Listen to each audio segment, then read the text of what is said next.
How did that all come about? You know, you just blew up on Instagram. Yeah, so that's random, right? Before I came out here, I didn't use Instagram. I didn't use social media.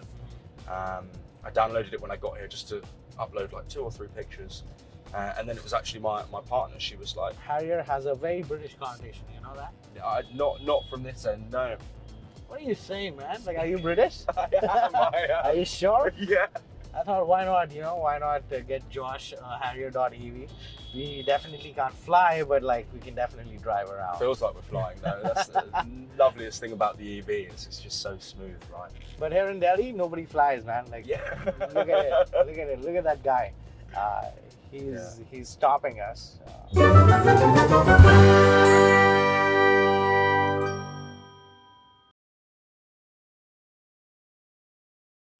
All right. So, Josh, this is Verified. Welcome to Verified. Thank you so with much. SidnChips. For those of you who don't know, Josh is an English news anchor living in Delhi, absolutely. in yeah. Delhi. How did that all come about? You know, you just blew up on Instagram. Yeah, so that's random, right? Before I came out here, I didn't use Instagram. I didn't use social media.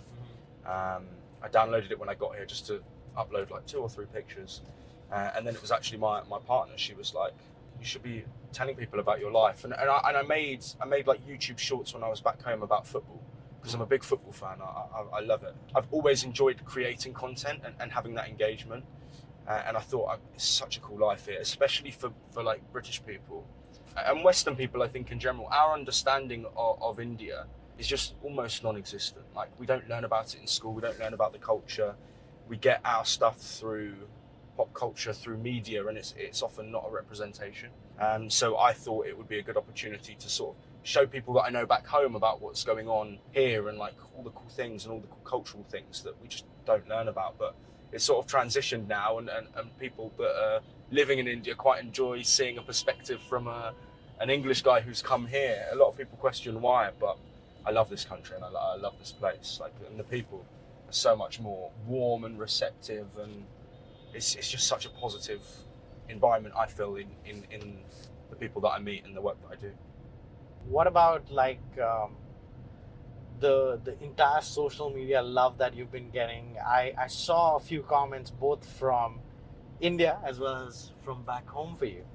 Like, is it been a mixed bag? Is it more or less like, you know, more and more people reaching out to you? Like, what's been happening? What's the buzz? Yeah, it's all very positive. It's really positive. I think people from back home, I didn't come from the UK with loads of followers because I wasn't using Instagram. So I've sort of added a few particular people that I was close with or worked with before I left, and it's nice them saying positive things. But it's so nice that people are talking positively about it, because I think it could be negative, right? An English guy coming over and getting opportunities to go to cool restaurants and go out to nice bars and do cool things. Like, I'm not naive to the fact that could look a little bit insensitive almost, potentially, like coming here and getting those opportunities as somebody who's not lived in the country for long. But it's pretty much all positive, and it's really nice. And yeah, it's just my general perception of how India has been. It's all been very positive. But hey, what can you do, man? You're living in the national capital region. Yeah. Over here. Yeah. Work's so stressful as well, so it's nice to have that sort of release and to be able to go and enjoy some cool places and experience new things. It's really cool. What got you to India?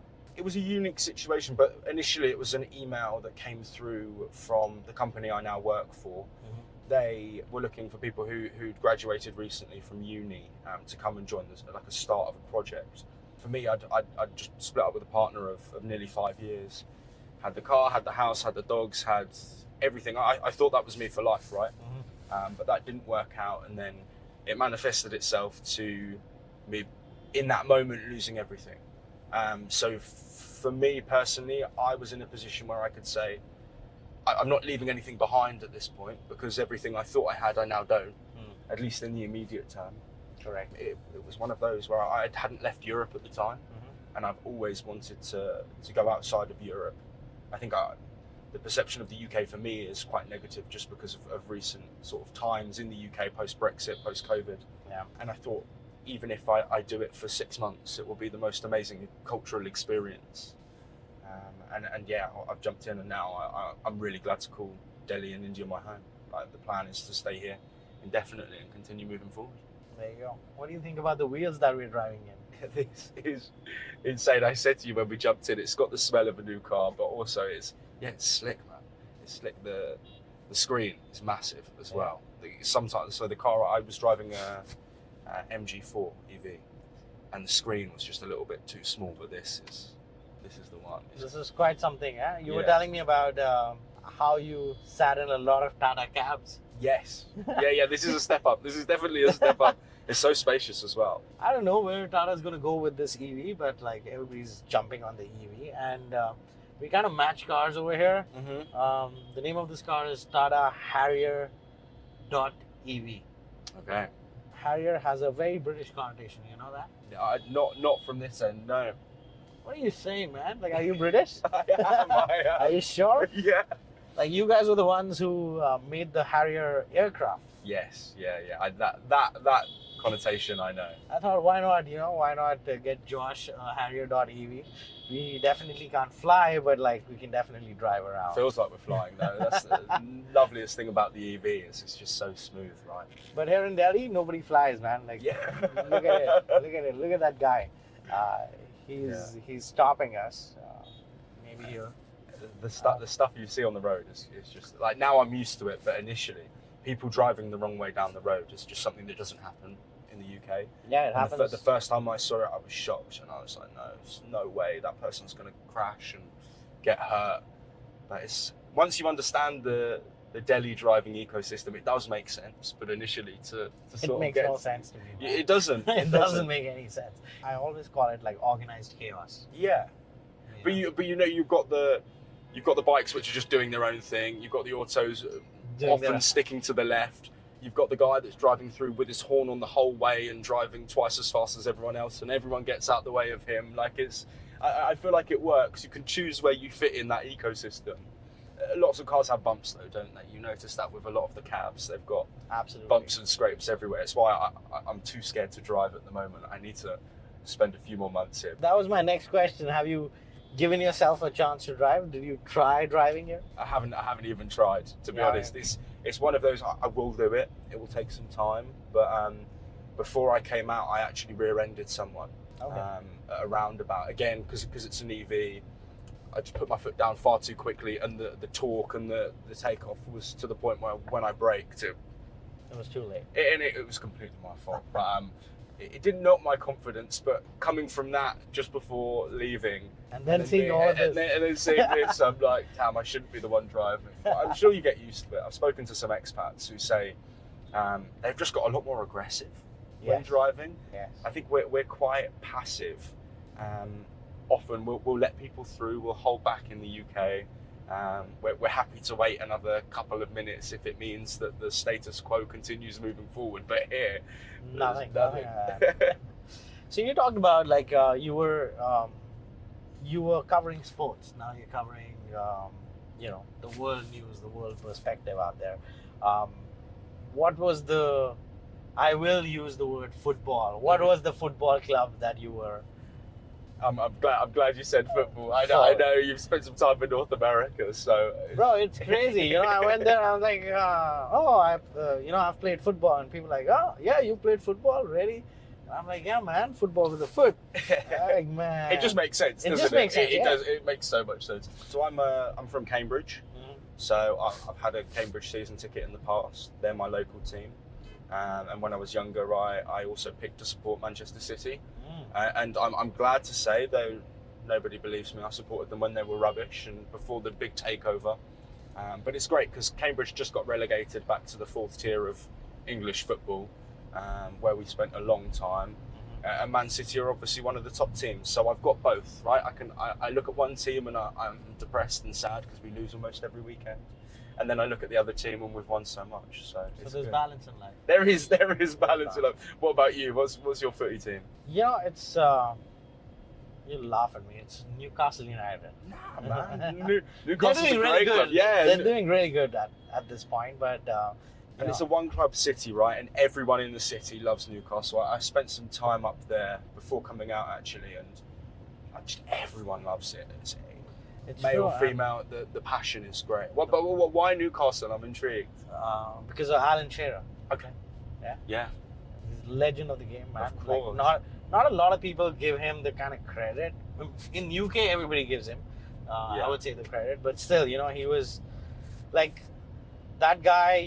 His team would be like 5th, 6th, but that guy would be like the top scorer. Exactly. And without him, they would have been 8th, 9th. So yeah, so it was like legendary stuff, I would say. His football was very sorted. It was very basic. It wasn't fancy as you see a lot of modern footballers these days, right? Like, it was basic. Just do the right thing. You always get the through ball. Just make sure that you're there, and you hit the ball at the right time. So exactly. Yeah, I mean, like, I think if he played for a bigger team, he would be recognised now like one of those bigger players. But because he never made that move to a United or an Arsenal or a Chelsea, Liverpool, I just think that damaged his reputation. But you're right. In the UK, we see him as, well, he's the record scorer in the Premier League, and he gets those accolades because of that. But he's not a Thierry Henry, right? He didn't have the full game, which maybe I think limits him. And he's like a white northern guy that celebrated with his hand up. If he had maybe a bit more flair, who knows? It could have been. Yeah, his celebration used to be just like, that's it. No flair, no jumps, no cartwheeling, nothing. But yeah, that's interesting. I was recently in Sri Lanka about 2 weeks ago on a family vacation, and I actually saw a young kid wear a Newcastle jersey, and it was like a retro jersey, and I was like, wow, man, like, I haven't seen that jersey in a very long time. Yeah. Was it with the Newcastle brown ale in the middle, or a little bit later? So it was like an earlier jersey. Okay. It was like I want to say like a 2005-06 season. Okay, probably like Northern Rock as the sponsor. Correct. Right. So yeah, even I have a Northern Rock sponsored jersey. Those kits are so nice, aren't they? Yeah. It's just the class of the black and white. They're really good. So what about cricket? Like, cricket is love, or football is love? So I'm a huge sports fan in general. I actually used to watch a lot of the IPL when I was younger. I'd come home from school, and because of the time zones, I'd probably catch the second game on a double header. But I remember watching the IPL, and it just completely engrossed me, because even back then you were getting scores of 140, 150, but it was so much faster than Test cricket. I, of course, grew up with the 2005 Ashes team as well. I remember watching that, and there used to be a lot of sort of live events. It doesn't really happen much now. I think it's because of lack of sort of council money and government money locally. But there used to be a big thing about when live sports were there. They'd put screens up, and there'd be events that were funded by the council. And I remember going to some sort of cricket events, and they had like a raffle, and I won the box set of the highlights of the Ashes 2005.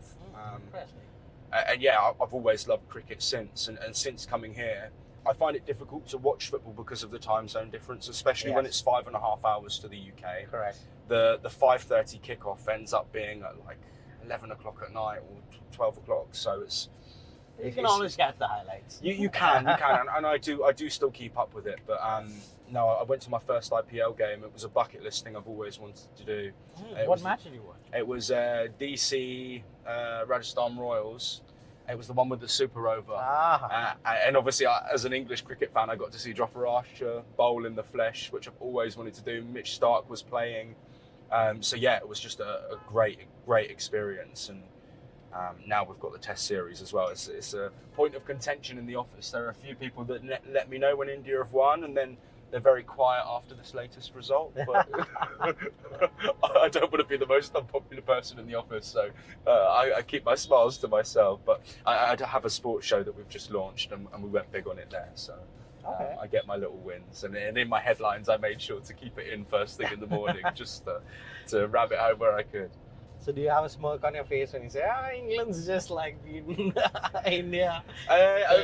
Inside, yes. I tried to stay professional, but in the same... it's like... Yeah, but in the same breath, like, we came over here for a white ball series and lost every game because we can't play spin, and Chakravarti absolutely ruined us. So it's one of those where Well, you always have the you've home got to be turf gracious in win, right? And that's true. That is true. Like if India were playing any other team, I'd want India to win now. So, but no, I'm very patriotic when it comes to sport. No, 100%. And hey, I think that's the way it is always. Wherever you grow up, you have like your own sporting heroes, and it kind of just like develops your character, and like kind of makes life more meaningful and complete as well, right? And it's the same with like, so say Wimbledon's on, I will look at every result of every game until all the British players are out, and then I'll watch the final. Or maybe I'll see the results that are going through, but I don't know what it is about sport. If you've got someone to cheer for, I think that's why I love sports so much, because it's unpredictable. You've got people at the top of their game, but there's also that passion there. And without the passion, if you've got a tournament, say there's a football tournament and both teams are already out, who's going to watch that game? Where's the drive? Where's the hunger? And I think that can translate into life as well. And when like sports people are at the top of the game and the professionals are at the top of their game, it's the same, almost like appreciation for that, right? So what's been the wackiest thing that's happened to you since you've been here in India? Blimey. There's been a few. My water stopped working a few times, so I was having to shower with Bisleri buckets, which was interesting. That was a new experience. But no, I remember seeing 2 camels in the road near Epicuria. And again, they're just not used to that. I'm sure there's so much that I've now just got used to that it's not strange. I think, to be honest, everything is just so different. You like your bars and your restaurants obviously are the same, but just culturally, like the idea of jugaad is something that it's taken some time for me to get my head around. So have you started doing jugaad as well? I think there has to be a little bit, yeah, especially within my industry. Sometimes you've got to do it, but it's everything, just like that people's mentality. I think queuing's a big one as well, right? So we're in the UK, we're very much single file line. There could be a huge counter, but we'll still be in a single file line all the way around. But here it's like, it's just everyone across, and it's like 4 or 5 rows back of people trying to get in. So that's definitely like I need to learn how to queue properly for India, because at the moment I'm failing with that. I'm not very good at it. You'll get around. I'll try. If I'm here long enough and get frustrated of sitting on the side and waiting, I'll definitely need I'm pretty sure, like, even when I came back, I felt quite lost in the queues. I was like, I don't know where the line is starting. Yeah. Right? But there's this very famous dialogue in an Indian movie that the line starts where I stand. I'm just like loosely translating it. No, that's good. Right? That's good. Always put yourself at the front of the line. Yeah. Nice. Okay. Maybe that'll give you some. The thing is, it feels rude for me, right? Because if you pushed in the UK, you'd have somebody saying, "Oi, mate, I've been here for 10 minutes. Get to the back." And English people are quite aggressive, so it can turn into a confrontation. Even like road rage, right? People back home get so angry. The nicer ones all went to Canada. Huh? The nicer ones, okay. Yeah, fair enough. Fair enough. We dropped them all off, but I don't see much road rage here, considering that people, like, I've been in a cab before where it's driven into the back of an auto, and there's a few words exchanged, which probably are, of course, are strong. Sense, yeah. I don't understand them, but then they just drive off, and it's like, this happens. We move forward. Oh, you wouldn't want to do this in this car though, because this is far too nice to be bumping. No, this one comes with a lot of safety features. It's going to basically automatically brake and all. It tries to save itself. So so we're good. We're good when it comes to safety. Now, this is a very cliche question to ask somebody who's from Britain, right? What's been like your favorite food dish so far? Indian? That's Indian. I like dal makhani. I like the richness, because so anglicised or British Indian food has a lot of the similar spices, but it's obviously just made for a different palate. So stuff like butter chicken, other things like that. There's curries that my girlfriend makes. They're good, but just I've never had anything like dal makhani before, and I think that's why it stood out. You've got the richness, the creaminess, but also just the intense sort of spiced flavour that isn't spicy. And that's something all my friends said when I went home recently. They're like, oh, can you not eat all the food because it's too spicy? And it's like, there obviously is some spicy stuff, and I've probably got more used to it, but spiced also means flavour. We're just not used to flavour back home. It will be no seasoning, salt and pepper on the table, and you move on with it. So yeah, dal makhani is my favourite sort of Indian dish, but I think just in general the food here is better. Everything's seasoned better. People obviously know how to cook with spices and cook in that way. So even if you're getting a non-Indian sort of European or Asian style dish, it tastes better here than it does back home. Definitely. Because they put like the Indian spices in it. Yeah, or even just they have that skill, you know. Like there are really nice restaurants at home and proper British food. I missed it so much, and I was so glad to be back. So let me ask you this: what's the national dish of Britain? It's chicken tikka masala. There you go, man. My man. Like a lot of people don't know this. Yeah. They just think chicken tikka masala came from India. I'm like, man, not at all. Yeah. So did you eat a lot of chicken tikka masala back home? Yeah. There's a big like Indian takeaway sort of scene in Cambridge where I'm from. I prefer like Chinese food or like Thai. So I'll normally go that way with it. But yeah, I actually before coming to India, the best meal I'd had was in Dublin, in Ireland. So little trip across, and it was a pub that just randomly was top of TripAdvisor, above Michelin star restaurants, and it just looked like a normal pub that could have been serving like cheap food, but they did curry, and it was so good. But the stuff is infinitely better than that. Interesting. All right, I think it's time for us to grab a coffee now. Let's do it, man. A few moments later. So it has something called like a boost mode over here. You put that on, it gives you like a 0 to 100 in like 6 point. Oh, that was close. 6.3 seconds. So 100k. Yeah, 0 to 60, you can say. Okay. It's like 6.3 seconds, which is decently good. Comes with bells and whistles, like the card to start. Oh, fancy. The key is fancy too. It's got something like a summon mode. Like if it's parked like tightly, you can actually stand out, press the key, and it comes out. Crazy. On its own. Crazy. So that tech stuff that you're talking about, like the actual, I want to say science, is obviously not science, but the stuff behind that, is that what you go deeper into? You're looking at how they actually get that to work and how they incorporate it? Yes, and see, a lot of people don't realize, you know, our smartphones, they run on chipsets, right? Most of these cars are running on chipsets these days. Like, just to give you an example, like in this car in particular, it comes with like a Qualcomm Snapdragon processor. It's the same processor on your high-end smartphone. So you're basically... And the whole car runs on that, not just the interface and stuff? No, the interface and stuff. Okay. The car has its own other electronic... Got you. But the Snapdragon is basically for like the infotainment system. But Qualcomm, MediaTek, these companies are making chipsets for like other functions on the vehicle as well. You know, like autonomous driving and all these calculations that a vehicle needs to do in order to be, you know, semi-autonomous or fully autonomous. Yeah. Right? It has to be done on a process. Is that susceptible to like cyber attacks and stuff? 100%. If you had all these cars that in 10 years, 15 years, unless you're driving a classic car, will all be EVs.